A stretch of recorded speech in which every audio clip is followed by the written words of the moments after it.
Good afternoon, viewers. We are live again from Sakra World Hospital, Bangalore. Today we have with us Dr. Sreekanth Shetty, Senior Consultant and Head of Interventional Cardiology. Welcome to the session, sir. So heart attacks these days are very common, and many a time people end up reaching the hospital late. So we wanted to understand from you. So basically, just for the viewers, the topic that we want to talk to you about is complications due to delay in the treatment of heart attacks. So, sir, wanted to ask you with the first question that why do heart attacks happen? Yeah, now this is a very important topic because now, despite so much information being available and large experience over last 2 or 3 decades with aggressive treatment of heart attacks, we still see even educated folks coming to the hospital late with heart attacks, and a eminently treatable condition then becomes a very complicated situation, and then the outcomes are not not good for the individual. So this is an attempt to educate everybody about why it is important to come early to the hospital and get treated promptly. Now, to understand why delays cause problems, we'll first talk about how a heart attack is caused. Now, like this picture behind us is demonstrating, we all know that heart muscle is supplied by coronary arteries, and there are 3 coronary arteries, the right coronary artery, and on the left side the LAD and the circumflex artery. And in people who have coronary risk factors like diabetes, blood pressure, cholesterol, smoking, stress, obesity, poor diet, family history of heart disease, cholesterol buildup happens in the wall of the coronary arteries, and gradually over time it narrows, and at some point it closes off.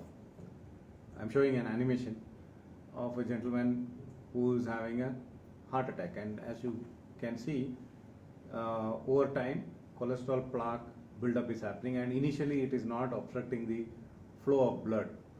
But as the artery continues to narrow and with significant buildup of plaque, at some point the plaque ruptures, exposing the inner contents of the plaque, which are gooey and contain a lot of fat, and that causes the blood flowing in the artery to clot. And once it clots, the artery abruptly closes off, shutting off the blood supply to that area of the heart, and this is what constitutes a heart attack. So, and with time more muscle damage happens, and that's why the importance of getting it treated on time. So, sir, how does one know if the heart attack is happening? If there are any symptoms that one should look out for? So, when people think heart attacks, they think of a very dramatic presentation like here what Mr. Simpson is showing. Heart attacks are not always as dramatic as one would imagine. So heart attacks can have very subtle presentations. The classical presentation of heart attack, as we understand, is only seen in about 15% of the patients. They get a crushing pain in the center of the chest, which radiates to the inside of the left arm or both shoulders, or to the lower jaw or the upper back, upper abdomen, etc., along with sweating, vomiting, breathlessness sometimes, and sometimes fainting. But it is not always so striking, particularly in the elderly. Sometimes there can be silent heart attacks where they only have symptoms such as tiredness or uncontrolled sugars. Sometimes they only present with sweating, sometimes only with breathlessness, and sometimes they don't present with chest pain at all. Rather, they only get pain in the lower jaw, or pain in the left arm, pain in the both shoulders, and the patient could mistakenly be seen by a dentist or by an orthopedician, or if the upper abdominal pain, patient may be seen by a gastroenterologist, and so on and so forth. Or a lot of times what happens, they have just burning sensation in the chest and they think it is acidity. So they sometimes resort to self-treatment at home with the commonly available antacid medications, and this is a fatal error, and a lot of times patients take Eno or Antac and some Gelusil and Pantotac, etc., or similar medications at home, and waste time, and then by the time they come to the hospital, 12 hours, 24 hours, sometimes even much later than that, lot of muscle damage would have already happened. So heart attacks are not necessarily as dramatic as this video is showing. So like I described, there could be very varied manifestations of heart attacks, and you have to be attentive to those complaints, and then you should get to the hospital and at least get a ECG done, so it will rule out a heart attack, so it doesn't take much effort. So like you were mentioning that there can be different symptoms for people. Is it possible that the heart attack can go completely unnoticed? Yes. So like I mentioned, if the pain happens only in the referred areas and without any chest pain, or if the patient has only acidity like symptoms, then the patient may completely miss a heart attack. So that is where you have to be careful. So if you have any of these doubtful symptoms, you should go to the emergency and get an ECG done. And sir, how long does a heart attack last? So this is a very interesting question. Now if you look at this chart behind us, so you see this is the 0 hour when the pain starts, and then as we go 24 hours, and what you are seeing is that the benefit that you get out of treating a heart attack goes on significantly reducing with passage of time. So the maximum benefit you get in the first 2 to 3 hours of the onset of chest pain. After that, when you treat, you don't get much benefit because muscle damage starts getting established. And if it happens that a large area of the heart is involved, then the extent of damage is too bad, and then the patient comes with low blood pressure and breathlessness and or heart rhythm disturbances or such other complications. This is a pathological specimen of the heart that you can see over here, where I am moving the cursor. The lower one, the circular image that you have, you see the white part is a heart attack. First it is only in the inside, the inner lining of the heart, and then with the time, as time passes, it starts extending outwards, the damage, and then over several hours what happens is the extent of damage is almost through and through. And then at this time, when you do an angiogram and open the artery, the amount of muscle that you recover, salvage, becomes limited. Though there could still be benefits in opening the artery, you are not going to have the same benefits as you get when you open the artery very early within the first couple of hours. So the earlier you get to the hospital, the more benefits you get by treating the heart attack, by doing an angiogram and opening up the blocked artery. So there are benefits even if you treat at 6 hours or 8 hours or 12 hours or 18 hours. Obviously the benefits go on reducing. So early treatment is very important. So there is also a technical term called cardiogenic shock. Would you like to explain the viewers what it means? Yes. So when a patient comes to the hospital with extremely low blood pressure and is in crisis, and if it is because of a heart disease, that is called cardiogenic shock. So here I have shown a list of diseases which can cause cardiogenic shock. When we say in medical parlance, shock means low blood pressure. For example, if somebody has bled somewhere, that is called hemorrhagic shock due to bleeding. If somebody has allergy and low blood pressure, that's called anaphylactic shock. Likewise, if somebody has a heart attack and low blood pressure, that is called cardiogenic shock. So the blood pressure is low because of a large heart attack. The most common cause of cardiogenic shock is heart attack. Sometimes much later in the heart attack, cardiogenic shock happens because of mechanical complications of heart attack, which we are going to show you in much greater detail. So this is a striking effect of delayed treatment of heart attack.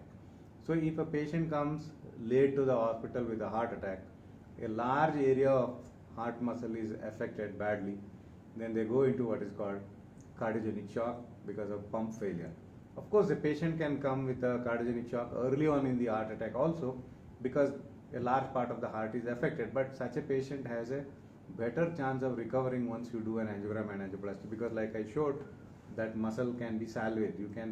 Once you restore blood supply to the muscle starts pumping better.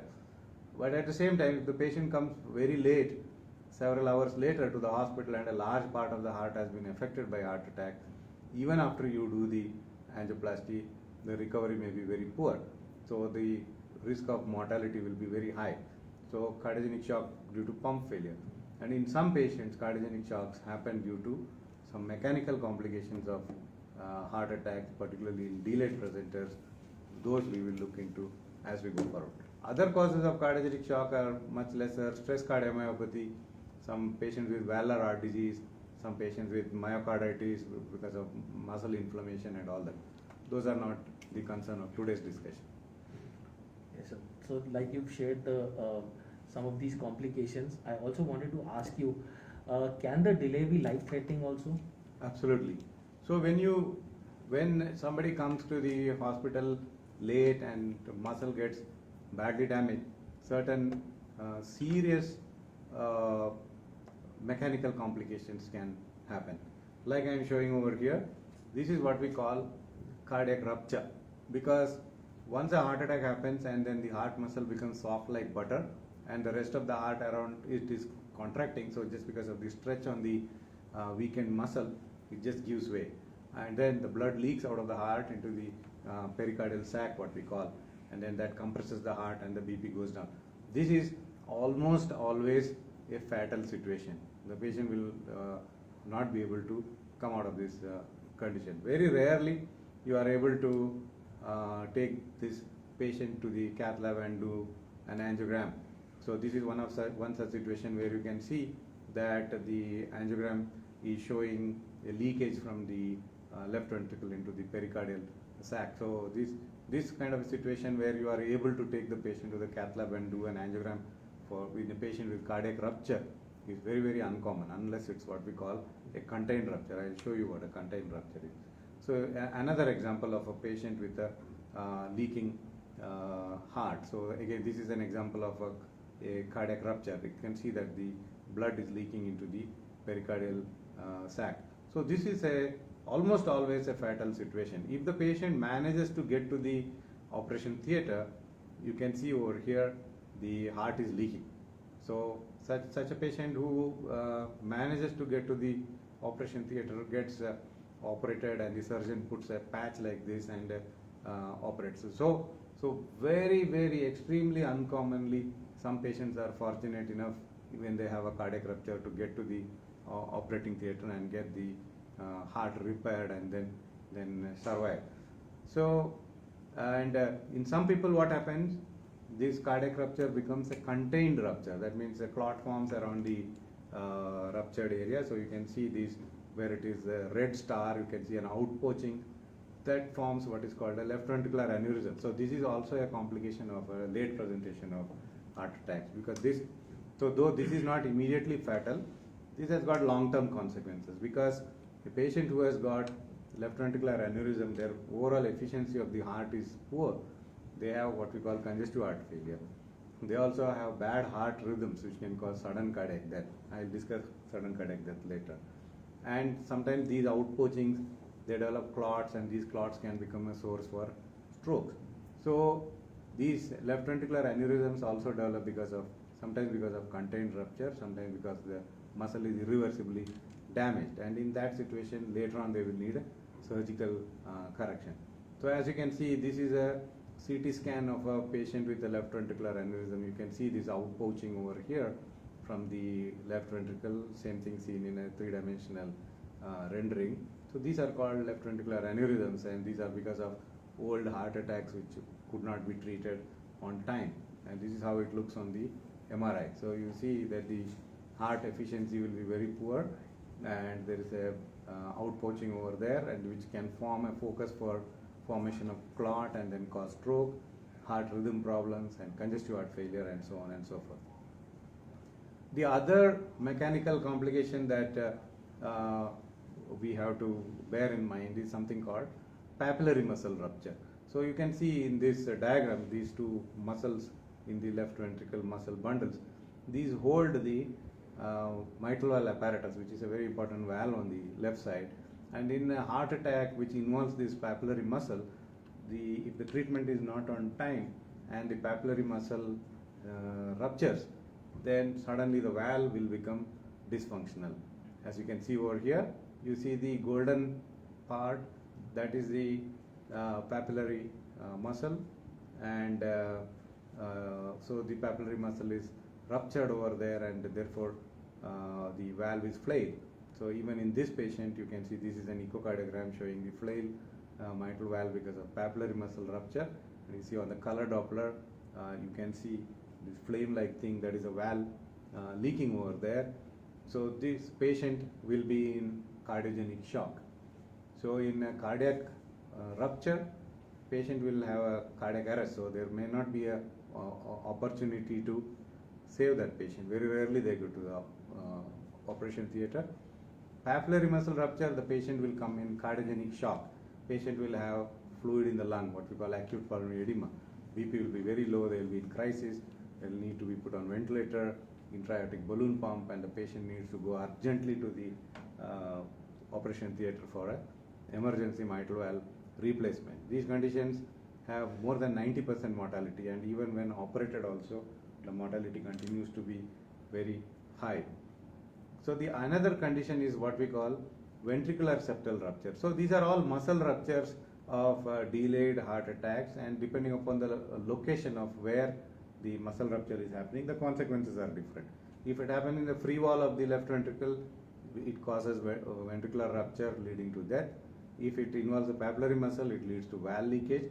If it happens in the wall between the right and the left ventricle, like it's showing over here, it will cause the ventricular septal rupture, and then blood leaks from the left ventricle into the right ventricle, like it's shown over here. So this patient also will present with cardiogenic shock, and if not operated, they have a high mortality, almost 90% plus. And again, this is a consequence of delayed presentation to the hospital with a heart attack. Even after surgery, unfortunately, a lot of these patients do not survive. So surgical mortality is also very high. So what's the best thing to do? When there is a complaint that is suggestive of a heart attack, you should get to the hospital early and get treated, so that one doesn't have to deal with the consequences of a late presentation. So thank you for a detailed explanation. My next question is, can heart attack also cause strokes? Yes. So before I go to that, I just forgot to mention. So in patients who have ventricular septal rupture, there is also an option of catheter-based device closure of the hole in the heart, like this. So you will go through the vein and the artery in the groin and deliver a plug-like thing through the catheter and close the hole, like you can see on the diagram over there. So this is how the plug device looks on the echocardiogram. You can see over here it has got two discs on either side, left ventricular side, right ventricular side. So some patients may be suitable for this kind of a device closure, and because this is a non-surgical procedure, then the procedural risk will be lower than that of a surgical correction. But then obviously you will have to select the patient as to who is suitable for a device closure and who is suitable for a surgical correction. But the best thing to do is to prevent getting to that scenario and to go to the hospital early when there is a heart attack. So you asked about whether heart attacks can cause stroke. Stroke is like the heart attack. How heart attack is for the heart, stroke is for the brain. So like how clotting in the heart's arteries cause heart attacks, clotting in the brain arteries cause stroke. Sometimes strokes happen after heart attack, particularly in patients who have presented late after a heart attack. So what happens is, when there is dysfunction of the heart muscle, in that area where there is stasis of blood, a blood clot forms, like how you can see over here. A clot forms inside the left-sided chamber of the heart, and as long as the clot stays over there, it doesn't cause any problem. But because it's a soft clot, and if it breaks up and migrates into the circulation, it can go anywhere. It could go to the intestinal arteries, it could go to the kidney arteries, it could go, unfortunately, most commonly it goes to the brain arteries and causes strokes. And sometimes these strokes are really big, because the clot that goes from the heart can be big. It can choke up major arteries in the neck or in the inside the skull, and then cause majorly disabling stroke. So identifying a clot and treating it with blood thinners is important, but then prevention is definitely better than cure. So in a heart attack, going to the hospital early is very important. Okay. And what is sudden cardiac death? Sudden cardiac death. So this is a terminology that a lot of people tend to confuse with heart attacks. So the term cardiac arrest is thrown around very carelessly. We need to know the difference. We explain what a heart attack is. So cardiac arrest is a situation where the heart stops for some reason. When we say stops, it could stop as a flatline ECG. It could stop with an extremely slow heartbeat. It could stop because of a very chaotic heart rhythm and the heart is not effectively pumping. Then there is no circulation, blood pressure is not there, so there is no blood supply to the brain, and then the person immediately loses consciousness and falls. He is no longer breathing, his heart sounds are not heard, and he is unresponsive. So that is cardiac arrest. And in that situation, it's an extremely serious emergency where unless we do a CPR, or if the patient has a shockable rhythm, if you do not shock, then the patient cannot be revived. Whereas heart attack can be a cause for cardiac arrest, but not every heart attack is cardiac arrest. So heart attack is where muscle damage is happening because of a blocked artery. So what happens in post-heart attack patients, because we are talking about patients who come with a delayed presentation. So when patients come to the hospital late with heart attacks and muscle damage gets established, particularly if they have a large area of the heart which is damaged by a heart attack and their ejection fractions are low, over the long term they are at risk of two important problems. One is heart failure, where they accumulate fluid, become breathless, and they are hospitalized because of breathing difficulty. That is called heart failure. And the second situation is an electrical problem, what we call ventricular arrhythmia, ventricular tachycardia, ventricular fibrillation. So you can see this chart.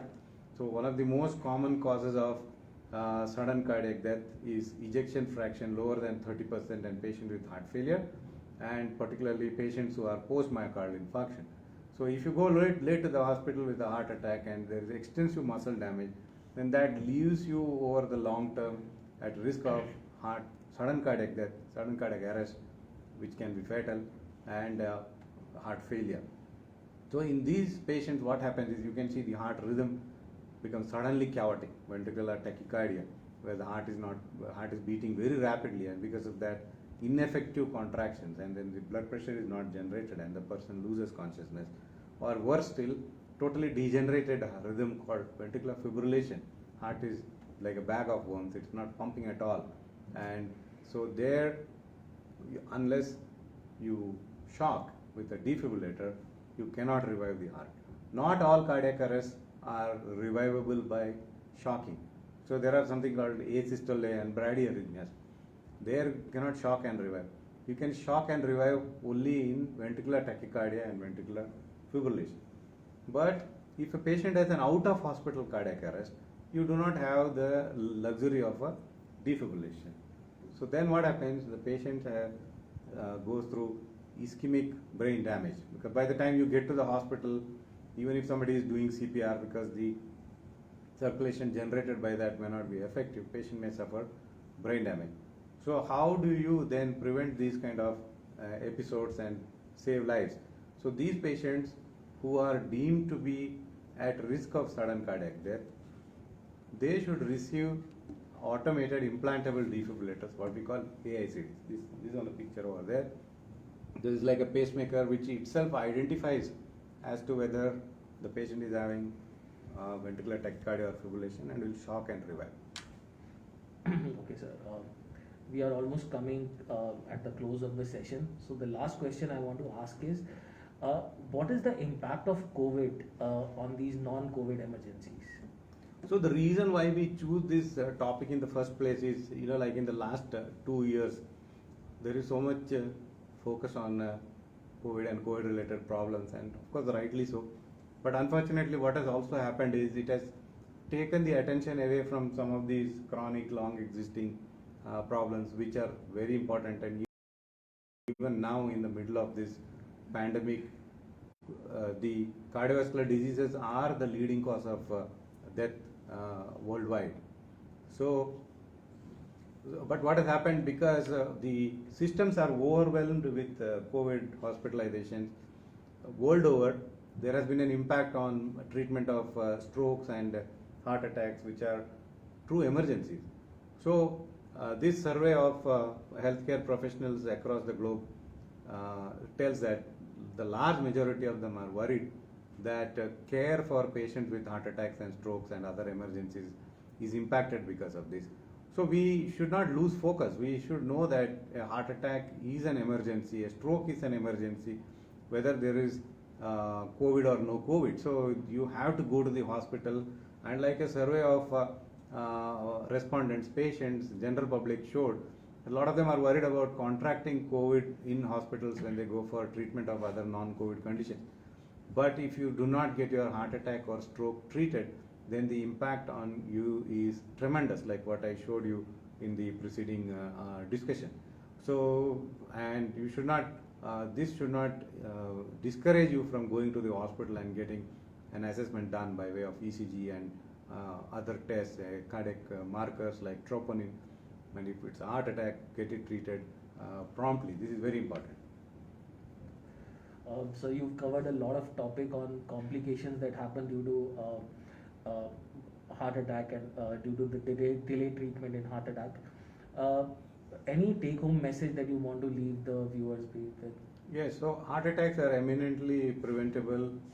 You have to focus on the coronary risk factors and lead a healthy lifestyle, get regular checkups so that if you are at risk of heart attacks, those risks are managed. And then when heart attack strikes, every minute counts, and timely treatment saves lives, and it prevents long-term disability and prevents all the complications that I showed you. And when you are in an emergency with a heart attack, do not hesitate and vacillate and delay decisions, because once you are in an emergency, you should be getting to the cath lab as quickly as possible to get the blocked artery open by an angioplasty. So spending time discussing, talking to some people who may not be on the location and wasting time is going to impact the outcomes. Prompt decisions in that situation, they save muscle, and so therefore you have to make sure that you take decisions quickly. And the standard of care in a heart attack is to do an angiogram and identify the blocked artery and do an angioplasty to that artery, and this is a way to stabilize a heart attack and to prevent all complications. I want to say in the end that this was a very informative session. Thank you, doctor, for being here, and thank you, viewers, for who have joined us for the session. If you have any questions, you can share them in the comment section, and our experts will answer them for you. Thank you. Thank you.